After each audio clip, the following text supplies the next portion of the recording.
Audiobook do Livro dos Espíritos. Segunda parte, capítulo 9.8. Influência dos Espíritos nos acontecimentos da vida. Questões 525 a 535.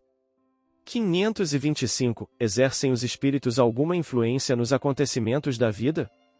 Certamente, pois que vos aconselham. A. Exercem essa influência por outra forma que não apenas pelos pensamentos que sugerem, isto é, têm ação direta sobre o cumprimento das coisas? Sim, mas nunca atuam fora das leis da natureza. Imaginamos erradamente que aos espíritos só caiba manifestar sua ação por fenômenos extraordinários. Quiséramos que nos viessem auxiliar por meio de milagres e os figuramos sempre armados de uma varinha mágica. Por não ser assim é que oculta nos parece a intervenção que tem nas coisas deste mundo e muito natural o que se executa com o concurso deles. Assim é que, provocando, por exemplo, o encontro de duas pessoas, que suporão encontrar-se por acaso, inspirando a alguém a ideia de passar por determinado lugar, chamando-lhe a atenção para certo ponto, se disso resulta o que tenham em vista, eles obram de tal maneira que o homem, crente de que obedece a um impulso próprio, conserva sempre o seu livre-arbítrio.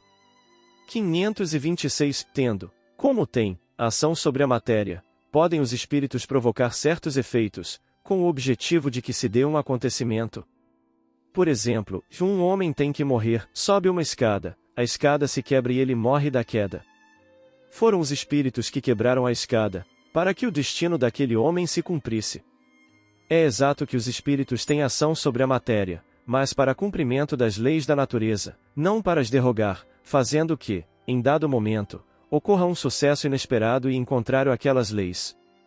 No exemplo que figuraste, a escada se quebrou porque se achava podre, ou por não ser bastante forte para suportar o peso de um homem.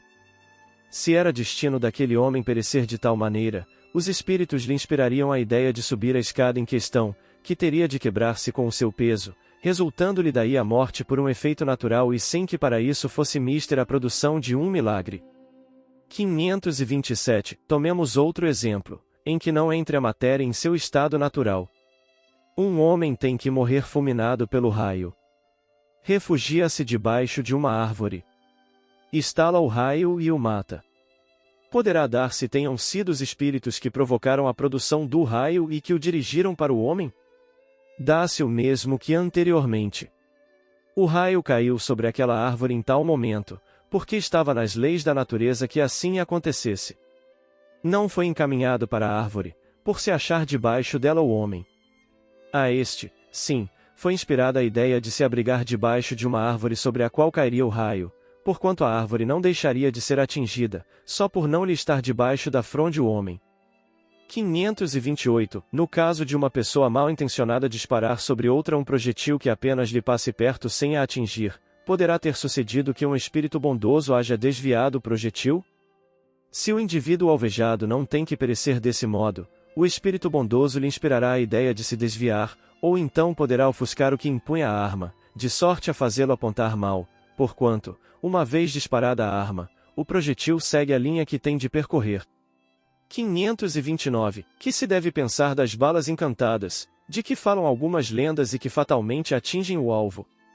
Pura imaginação. O homem gosta do maravilhoso e não se contenta com as maravilhas da natureza. Podem os espíritos que dirigem os acontecimentos terrenos ter obstado a sua ação por espíritos que queiram o contrário? O que Deus quer se executa. Se houver demora na execução, ou lhe surjam obstáculos, é porque ele assim o quis. 530. Não podem os espíritos levianos e zombeteiros criar pequenos embaraços à realização dos nossos projetos e transtornar as nossas previsões? Serão eles, numa palavra, os causadores do que chamamos pequenas misérias da vida humana? Eles se comprazem em vos causar aborrecimentos que representam para vós provas destinadas a exercitar a vossa paciência. Cansam-se, porém, quando veem que nada conseguem. Entretanto, não seria justo, nem acertado, imputar-lhes todas as decepções que experimentais e de que sois os principais culpados pela vossa irreflexão. Fica certo de que, se a tua louça se quebra, é mais por desazo teu do que por culpa dos espíritos. Destes, Os que provocam contrariedades obram impelidos por animosidade pessoal, ou assim procedem contra qualquer, sem motivo determinado, por pura malícia. Por uma e outra coisa. Às vezes os que assim vos molestam são inimigos que granjeastes nesta ou em precedente existência. Doutras vezes, nenhum motivo há.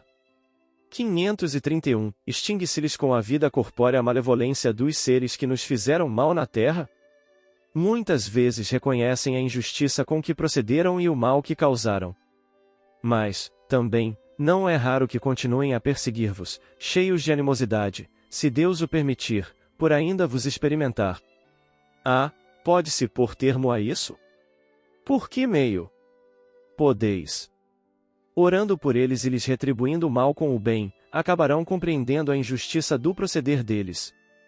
Demais, se souberdes colocar-vos acima de suas maquinações, deixar-vos-ão, por verificarem que nada lucram. A experiência demonstra que alguns espíritos continuam em outra existência a exercer as vinganças que vinham tomando e que assim, cedo ou tarde, o homem paga o mal que tenha feito a outrem. 532. Têm os espíritos o poder de afastar de certas pessoas os males e de favorecê-las com a prosperidade? De todo, não, porquanto, há males que estão nos decretos da providência. Amenizam-vos, porém, as dores, dando-vos paciência e resignação. Ficai igualmente sabendo que de vós depende muitas vezes poupar-vos aos males, ou, quando menos, atenuá-los.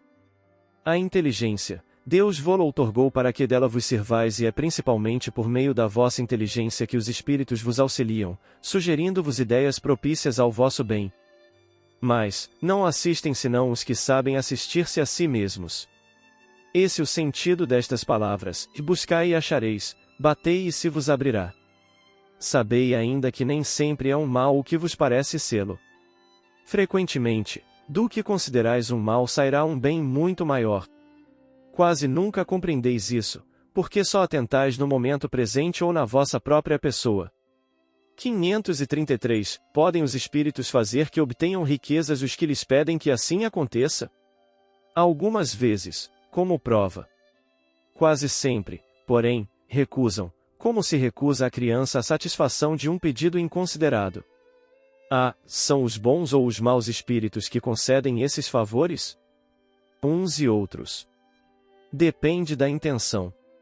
As mais das vezes, entretanto, os que os concedem são os espíritos que vos querem arrastar para o mal e que encontram meio fácil de o conseguirem, facilitando-vos os gozos que a riqueza proporciona. 534. Será por influência de algum espírito que, fatalmente, a realização dos nossos projetos parece encontrar obstáculos? Algumas vezes é isso efeito da ação dos espíritos, muito mais vezes, porém, é que andais errados na elaboração e na execução dos vossos projetos. Muito influem nesses casos a posição e o caráter do indivíduo. Se vos obstinais em ir por um caminho que não deveis seguir, os espíritos nenhuma culpa têm dos vossos insucessos. Vós mesmos vos constituís em vossos maus gênios. 535. Quando algo de venturoso nos sucede é ao Espírito nosso protetor que devemos agradecê-lo. Agradecei primeiramente a Deus, sem cuja permissão nada se faz, depois, aos bons espíritos que foram os agentes da sua vontade. Que sucederia se nos esquecêssemos de agradecer? O que sucede aos ingratos? No entanto, pessoas a que não pedem nem agradecem e às quais tudo sai bem. Assim é, de fato, mas importa ver o fim. Pagarão bem caro essa felicidade de que não são merecedoras, pois quanto mais houverem recebido, tanto maiores contas terão que prestar.